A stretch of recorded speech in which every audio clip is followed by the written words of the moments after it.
Yo, what's going on? This is the NRW, or Nerds Rule the World. It's your boy, Kuya P, and of course, Heather, don't hurt him, from New Release Wednesday, and this is the NRW, Nerds Rule the World. We are about to talk about a new film coming to Hulu. What is the date? Before I mess up, I'm messing up already. August 5. August 5, Heather with the save, coming to Hulu. Prey. The origin story of the Predator in the world of the Comanche Nation. Let me toss it over to Heather. We're going to break it down, our review. She'll talk about the story, and I'll talk about some of the actors and characters that are featured in this. And we'll let you know our thoughts, y'all, whether or not you should check out Prey. Here we go. Okay, so I want to clarify something real quick, because this was actually something said in the press conference that was happening on this day, but it'll be like 2 weeks from now or a week from now when you actually see this. But when the press conference came out, it was clear that this is not an origin story. This is not a prequel. This is the first time that this particular predator, as in there might be additional predator races, came to Earth. So technically not a prequel, technically not it is technically the first time a predator came in, as far as we know. But as a clarification, they did want to make this very clear in the press conference. This is the first time that predator, whichever way Kuya P is on the screen, that this is the first time that this race has come to Earth. So, so IMDb, get your act together, making me look stupid by having me say origin, because I read it off of your description, IMDb. Exactly. To be fair, the press conference did happen like 2 hours ago, so they might just not have been able to fix it up fast enough. So that's fine. So what we have here is, also, just because I want to get it out of the way, if you do not watch any more of this trailer, because or this review, whatever we're doing, the review, I just want to say this. If you are concerned about pets, because I actually sent Kuya P a text message about this. If you are concerned about the puppers, that Naru, which I'm so bad with green screens. That one. That if you are concerned about Naru's pet puppers, he does not die. Period. I just want to make sure, because I know a lot of people are like me who don't want to watch a show where there's like a lot, like the cute and snuggly pet gets killed. Don't worry about it. He does not die. All right. End of that spoiler. Actual plot. Naru is a Comanche from about 300 years ago. So this is going to be at the very, very early stages. It was like 1796, I think, or 17 something 6, or 9 or something like that. There was a number in there. So it's early colonialized America. And so that means that for the most part, this land is still very much native land. We just decided to steal it. But at that time, it was actually much more wilderness, much more actually owned and occupied by indigenous peoples. So she is a Comanche, and her peoples they're just trying to live their normal lives. They're trying to do what they do every day. And they start noticing some strange stuff is happening. It all starts with a wildcat. They call it a lion, but as we know it nowadays, this actually confuses the crap out of my husband. He's like, there's no lions in America. It is a mountain lion. To be fair. But Naru decides that there is a coming of age ceremony that she wants to take part in. And in that, she has to prove that she can compete against something that sees her as prey. And she has to be the prey to defeat the predator. And that is in so many ways the entire notion behind the film. You have a predator.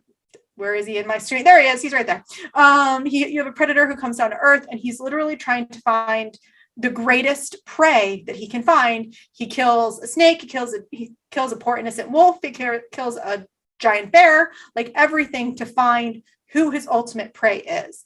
And Naru basically has to go through this onslaught of trauma to come into herself, to realize that she is one of the smartest people in her tribe, like truly one of the smartest people in her tribe. And she finds out that sometimes the biggest and greatest is not the true adversary. It's smarts, it's willingness, it's ability. And she has all of that from step one. So in a nutshell, that's what it is. And she ends up going up against the big baddie. So. All right. I love it. And I can't wait to talk more. Yeah, I want to talk so much, but I'll talk about the characters. And I'm curious. We didn't say whether or not we're going to spoil, so we'll think about that and we'll talk on that. We'll figure that out. But in this film, Amber Mid Thunder plays our lead, Naru. We've seen her in a couple of different films, TV series. She was in Roswell, New Mexico, as Rosa Orteco. We've also seen her on Legion. So she's been in the Marvel universe a little bit as Carrie Loudermilk. And another notable show she was on is Hell or High Water. Actually, that's a film with I think Chris Pine is in that. And who else is all in this? Dakota Beavers, just and to say Foster, it's Jeff Bridges. Yeah. So that's Amber Mid Thunder. Got it. I'm sorry, I missed.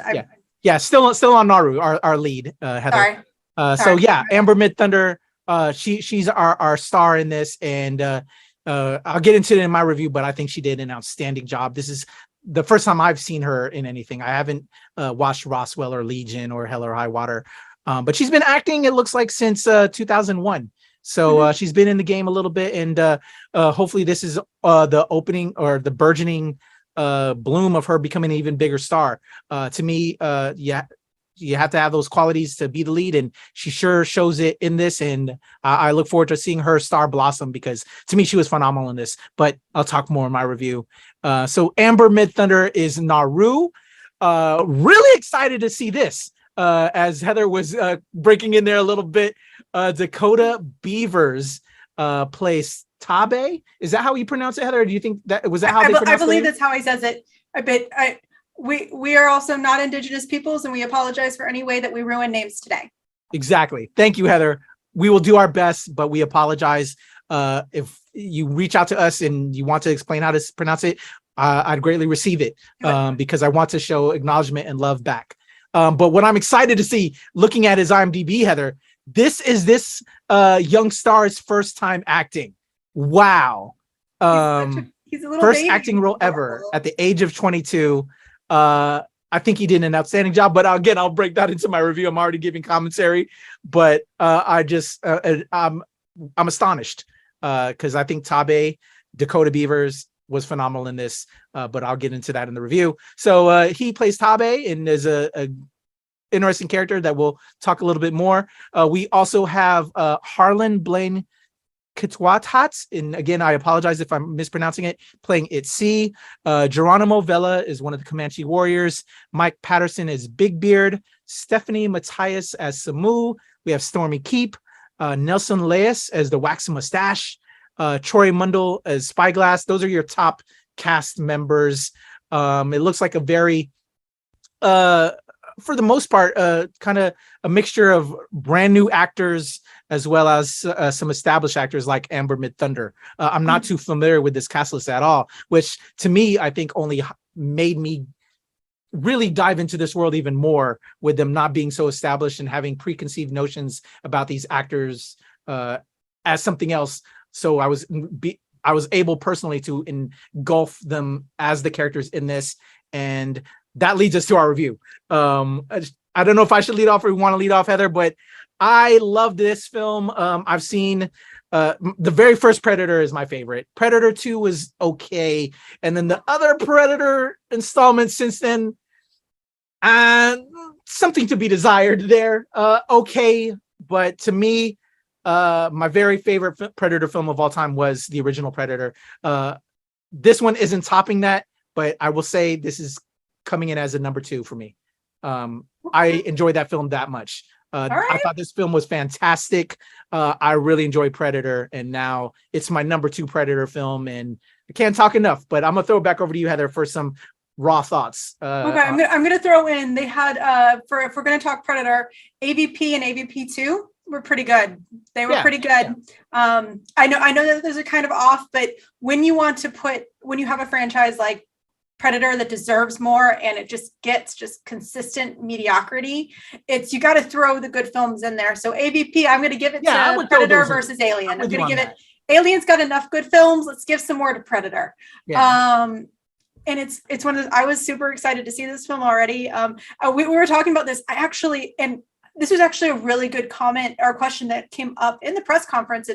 I actually forgot that Prey was the new Predator film. Like I forgot that it was the name of the film. The concept is very prevalent. Like he is trying to find the best prey. He always does, but it's a very important story arc in this, and it's one of a very important piece to this film.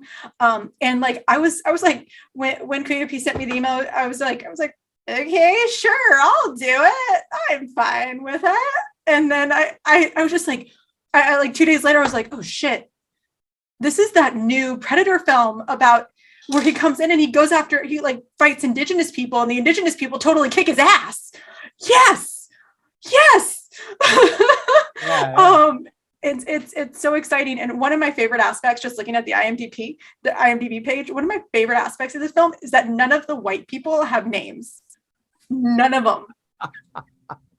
They're all nameless. You pointed that out. I didn't say nothing about that. Oh no, I will happily point out all of our flaws. If you look like me, we are deeply flawed. And I'll get into it later. It's fine. Like for instance, wait. I said I would get into it later.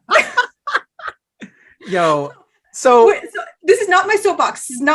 I've never gotten into a soapbox. What are you doing? You don't ever do that, Heather. I've never done it. I've never gotten into a soapbox. I say this every episode. The fact that it's in so many ways, it's absolutely incredible that we have these amazing and unbelievably talented actors who we're just seeing now for the first time because their indigenous people are constantly typecast. And not saying that this is technically a typecast role, they are playing who they are, but it's one of those where it is so, this is a message to white people in Hollywood. From a white person.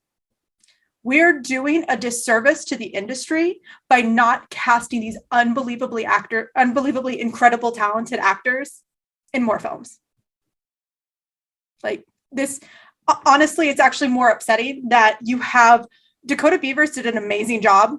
This should not have been his first role. Period.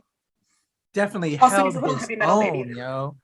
So good. I'm stunned by that, literally, because I did not know until just now that this is his first film and he held his own in what we saw. And I can't wait for y'all to see it as well, to just, and is a major part in this, has such a strong major part in this film. And to be a first timer, props, just mad props on that. Like, wow.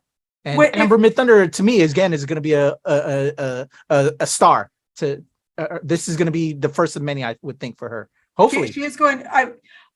If you give her the opportunity, and I'm going to say that we need to give her an opportunity, she will wreck this industry, and we will only benefit from it as film goers, as an audience. We will only benefit from it. Like sheer talent that this should not be there. None of these, or even like. First major role. I'll even say that first major role. This should not be it because unbelievable. Completely agree. So this film was a fun ride. How about you? So this story, the concept, just the way it was shot, everything to me was just, I was in there. And I even told Heather, because we get limited viewing sometimes when we get these screeners. And I was like, Heather, I can't wait to watch it again. So make sure, you get I really enjoyed this film, just the way it was shot cinematically. There's just so many great moments. Mm-hmm. I don't want to say too much because again, we said we try to be careful on spoiling, or we didn't really say, but I think we're going to be careful on that. Yeah. But a lot of great moments. Without spoiling, but what did you think about like the fight scenes or the techniques? And I can say we can use some of the stuff from the trailer. I liked how the inventiveness of Amber Midthunder's character when she tied string or rope around her axe and then it would come back. That was in the trailer, but that was put to a certain use and then makes sense within the film as you watch it as well. What did you think of those moments and those combat scenes? And just, oh my gosh, I want to talk about the Predator, but I don't want to get sidetracked. I want to throw it back to you and then we'll talk about Predator itself. Intuitive is the best word I can think of. Like, she is unbelievably intuitive. Oh She is yeah. naturally talented, and it's one of those things. This actually, when it comes to, I'm going to separate the question a little bit. When it comes to the action, this is one of those things where, as a member of press in general, your opinion can sway based off of how, interviews go, how press goes, and or press conferences go. And this is one thing that actually really surprised me. So I'm going to get his name wrong. Dan Trachtenberg. Trachtenberg, yes, who was the director. His original concept for this film was he wanted an action film that felt like an action film but had a good story to it.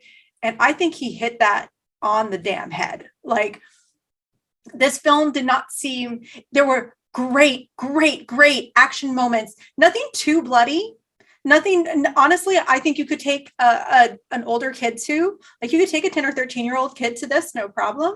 Personally, of course, parents, please, you do you, it's your discretion, but it's one of those where it's like, it wasn't unbelievably bloody. It wasn't surprising. At the same time, you had just a great story that enveloped all of that action, and it was a lot of fun. And you had a character like Naru who was growing every second she watched it. So that was the best part, is that you had a character who was constantly moving forward, and at the same time just unbelievably intelligent and just getting better.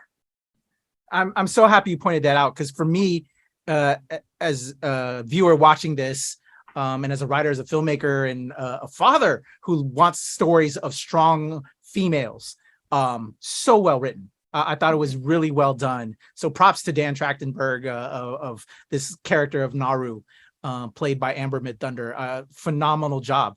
We got to see her take these lessons throughout the film into the ending of the film. It was truly bravo. The Predator. If you don't mind, again, as I said earlier, the original Predator is my favorite film of all of the Predator films, now followed by this. But the original Predator of all the Predator films, I still remember the very first Predator in that film. And then the other ones, they try to do different things with the character. He's still very much the same look. All of the Predators still have the very much the same look. But to me, there's always something special about that original Predator, who I think was a basketball player that played him. And then he unfortunately had passed, I think not too long after he actually made that movie, the original Predator. But this one, I don't know about you, but the visuals, the weapons they gave this Predator, props to Dane DeLegero. If I'm mispronouncing his name, I apologize, who plays this current Predator. Looks phenomenal, but the makeup, the mask, which they really made it an element within the film, but I won't spoil. But like the mask that he has over his Predator face, but just the weapons, I have to say, this Predator visually, compared to my favorite Predator of all time in the original Predator, it's like neck and neck. Like, to me, that it will always be the Predator, but I can't lie, this Predator look bad ass, and weapons, everything, just like, woo! Blown away. How about you, Heather?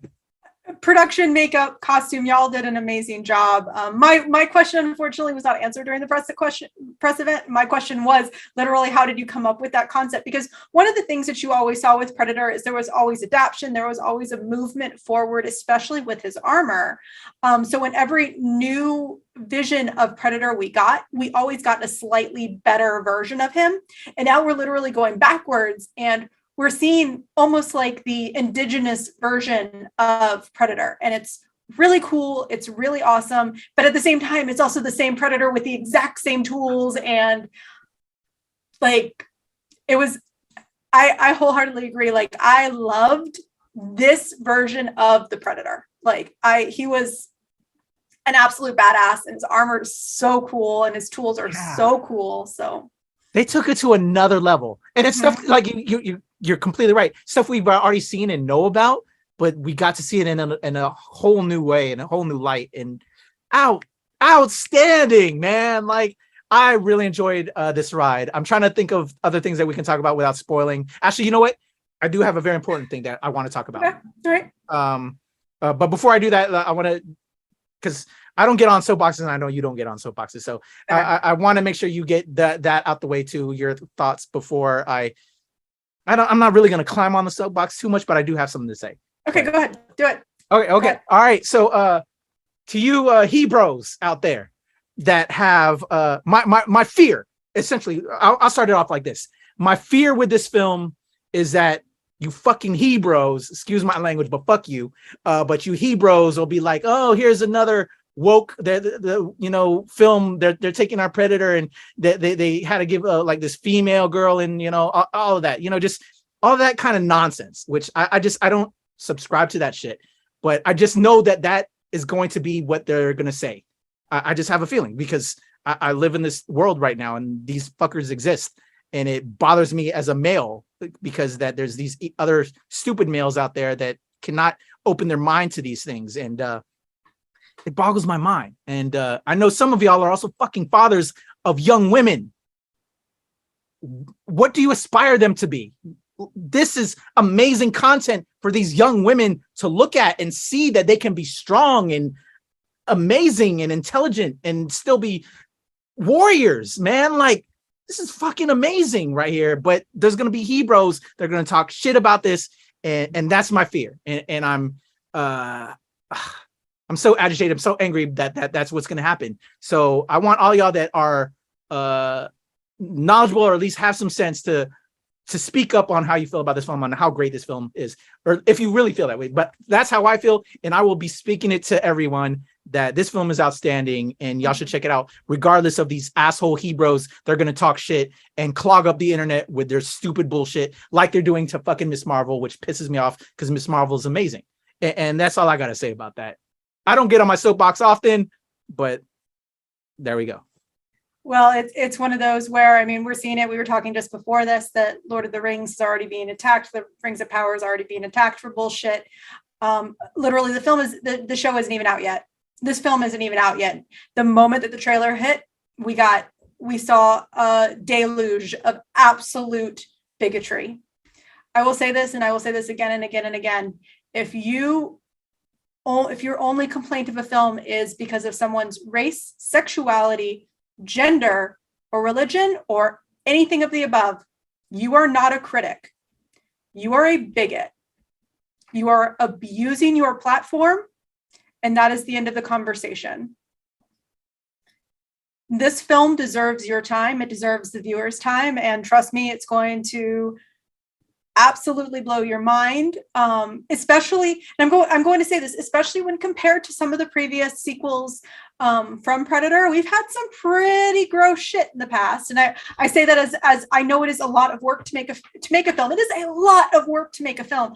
But this film is a good movie. And if you are literally stopping because you see an Indigenous woman as the lead, you're not a critic, you're a bigot. You're a bigot. You're not a movie fan, you're an asshole. You can walk away from this industry. You do not have to be here. You also don't have to uplift. Kuya P and I would be absolutely honest. If we did not like this film, we would say so. Hell yeah. Yeah. It's one of those where it has nothing to do with who they are. They are just great actors, period. And it truly is upsetting that they haven't seen more, that they have been and probably will be in the future typecast. And I mean, I'm going to say this, and I'm going to bring in an Aliens reference. Where were all of you assholes when a white woman was leading the Alien franchise? Oh, that's right. You were hating on Sigourney Weaver in 1986. You literally haven't come forward in 40 years. You are literally stuck in the past. Move the fuck forward. It's getting boring. Yo, real talk. Real talk. But to move more positively, this film has some unbelievable representation. And I'm not going to use it as part of the review. I'm just going to say it has some amazing representation. And here's a fun fact. This is the first film that will ever be dubbed in a native language. The entire film. So one of the really cool things, not spoiling, one of the really cool things about this film is that we do see native Comanche in any form of this film. So whether you watch it with a Japanese dub or a Spanish dub or anything like that, you will see native Comanche in the film, primarily with her puppers. But this will be the first film ever that will have a complete dub in Comanche. And that is just so awesome. And it is the original cast who do it. So everyone who we mentioned at the beginning, who I mistakenly interrupted, I do apologize. They are the ones that do their own dub. So if you want to see it in an original, I know that I'm honestly going to rewatch it in Comanche because that sounds awesome. Oh yeah, hell yeah, that sounds awesome. Yeah. And I'm really looking forward to it because we are literally watching and seeing film history change with films like this. And crazy enough, it's in sci-fi. Of course it's in fucking sci-fi, because sci-fi is always bridging the gap. It's always pushing every corner. It doesn't matter if we have to go back 300 years. It's always pushing those ceilings, breaking them, shattering them. And I'm so excited. Like, I watch Prey. Yeah. You will have a lot of fun. It doesn't, honestly, I'm going to say it's a lot like Thor: Love and Thunder. It's not necessarily that it's the best film. I'm not going to say that, but it is one hell of a ride, and you are going to have a lot of fun watching it. So. Completely agree. And what's crazy, I'm sorry, I hate to get on my soapbox again, but what's no, get on your soapbox. Wild and what just pisses me off is, if you love sci-fi, amazing sci-fi should teach you how the world and universe is so global, so huge, and just that you have these ignorant, bigoted feelings on this stuff just drives me batnuts crazy. Then how can you love sci-fi? Because that's what sci-fi is. Like, anyway, but I had a great time watching this. I look forward to watching it again. Everybody on this was amazing. I enjoyed this. This was a great Predator film. And again, it stands 1 and 2 with the first for me. So I can't, if that isn't enough of a recommendation, I don't know what is. Especially if you're a fan of the Predator franchise, or just as a character, like, they delivered hands down on this. So let us know if y'all are checking it out. I think we've said enough. If we say any more, we might get angry, and we might do some of the amazing brutality that is in this film, but you won't know until you watch it. So watch yourselves, because me and Heather, we're schooled up. We might, you don't want us to see us get crazy on you. Anyway, Heather, how can the people reach out to you and talk about Prey? Absolutely. If you want to talk any of the Predator films, come at me at Heather. Wow, I just forgot my own handles. At Nerd is a Heather on Twitter, and at Heather is a Nerd on TikTok and Instagram. No worries. Follow the homie Heather. And of course, for me, it's the Legend Kuya P on Twitter, TikTok, and IG. Of course, Show Pal Show, AAPI Toy Heroes. And here with Heather and the whole squad at the NRW and Release Wednesday, where nerds rule the world. Let us know if you're checking out Prey, and if it's where does it fall in your Predator series of films of favorites? Because I want to know. To me, it's right there with number 1, The Predator. All right, there we go.